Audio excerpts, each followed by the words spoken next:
아버지, 도대체 그 건물은 누구한테 주실 건가요? 조그만 건물 하나로 자식들 저울질하는 겁니까? 부모가 이러기에요. 제가 집이 좁아서 아이 키우기 힘들다고 몇 번이나 말씀드렸잖아요. 게다가 소연이 생일 선물도 안 챙겨주셨죠. 요즘은 조부모님들이 주식 계좌 정도는 기본으로 해준다는데 우리 친조부모님이 맞나 싶네요. 소연이 생각은 전혀 안 하시는 건가요? 그 건물 임대료가 얼마인데요? 여기 장남이 떳떳이 있는데 설마 그 건물을 정말로 막내 아들에게 주실 건가요? 그리고 앞으로 소연이를 못 보셔도 괜찮으신 거죠? 어차피 보고 싶어 하지도 않으신 것 같던데요. 지금 이게 협박이나 생일 파티에 초대 안 했을 때부터 너희 속셈이 뻔히 보였다. 그래, 알았다. 앞으로 이런 소리 하려면 다시는 찾아오지 마. 오늘의 이야기는 결혼 자금을 지원해줬더니 이번엔 호텔 생일 파티 비용, 선물, 이사 비용, 심지어 건물까지 요구하는 뻔뻔한 아들과 며느리의 사연입니다. 심지어 부모님을 일부러 생일 파티에 초대하지 않은 사실이 드러나며 결국 부모에게 인연을 끊겠다는 선언을 듣게 됩니다. 부모를 그저 돈줄로만 여긴 자식들. 부모의 인연 끊기 선언 후 과연 이 이야기가 어떻게 끝났는지 지금부터 함께 들어보시죠. 이야기가 궁금하시다면 구독과 좋아요 꼭 눌러주세요. 알콩달콩 인생 이야기에 큰 힘이 됩니다. 안녕하세요. 제 이름은 김순자. 올해 62세입니다. 남편과 부산에서 둘이 살고 있어요. 서울보다는 한적한 동네지만 락국을 운영할 때도 여기 살았고 이제는 정든 곳이죠. 젊을 때는 정말 열심히 살았어요. 남편은 야근이 일상이었고 한 회사에서 35년 가까이 성실히 일했죠. 불평 한 번 없이 묵묵히 일한 사람이에요. 저는 약국에서 땀 흘리며 처방전을 받고 약품을 정리하며 악착같이 살았죠. 누군가는 약국이 뭐 대수냐 했겠지만 그 약국 덕에 남편 월급보다 더 벌던 날도 많았고 하루하루 아껴가며 돈을 모았어요. 그러다 18년 전쯤 약국 맞은편에 작은 건물이 매물로 나왔다는 소식을 들었어요. 동네 사람들은 그곳이 뭐가 되겠냐고 했지만 근처에 지하철이 생길 거라는 소문에 저희는 모은 돈을 털어 그 건물을 샀어요.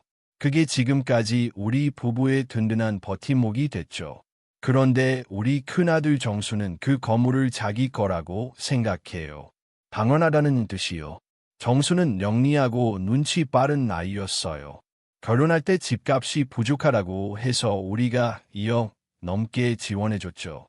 자식이 결혼하는데 돈이 아깝겠어요.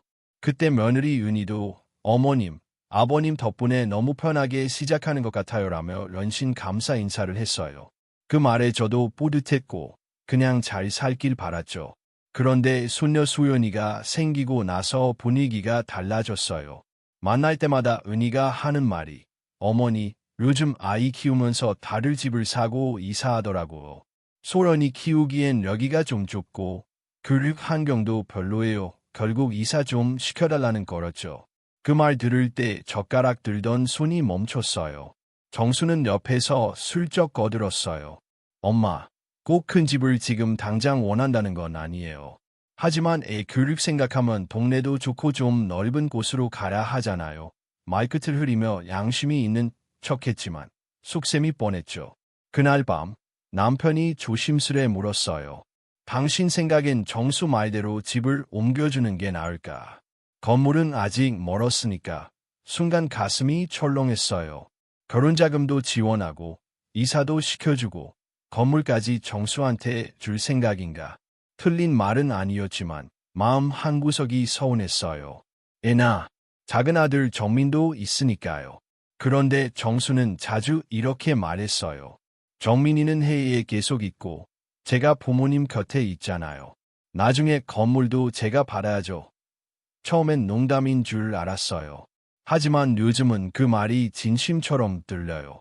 우리가 무슨 은행 ATM도 아니고 자기 거라고 당연시하는 게 제 자식인데도 얄밉고 어이가 없어서 그냥 듣기만 했어요. 며느리는 며칠 전 또 이런 말을 꺼냈어요. 어머니, 소연이 생일 파티 장소 알아보는데 호텔 말고는 좀 어설프더라고요. 유치원 다니고 첫 생일이라 친구들 초대해서 멋지게 하고 싶어요. 그 말에 속이 답답해졌어요. 이사도, 호텔 생일 파티도 결국 우리한테 돈 내놓으라는 소리잖아요. 내가 언제부터 눈치 보며 지갑을 지켜야 하는 처지가 된 걸까? 가끔 생각해요. 내게 소중한 게 뭘까? 그 건물은 내 젊은 시절을 담은 그릇 같아요. 남편이 정년까지 버틸 수 있었던 건 낙국 수입 덕이었죠. 남편 월급만으론 아이 둘 키우기 빠듯했어요. 12년 넘게 약국 장사하며 아이들 가르치고 저축하고 주말엔 어린 정민을 데리고 물건 정리하고 정수는 매장 구석에서 숙제시켰죠. 쉬는 날이란 말은 낯설었어요. 그냥 하루하루가 생존이었지만 그때가 더 행복했던 것 같아요.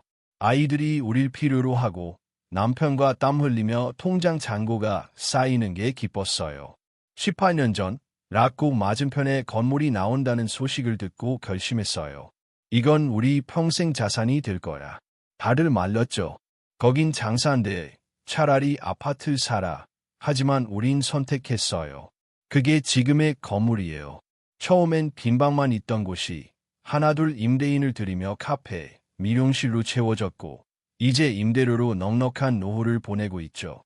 정수가 그걸 자기 거라 할 때 어디서부터 잘못된 건지 모르겠어요. 결혼자금을 지원한 건 큰 결심이었어요. 그래, 이제 시작해야 하니까. 근데 그게 습관이 되고 기대가 되고 당연함이 됐어요. 은희 눈빛이 달라졌어요. 어머니,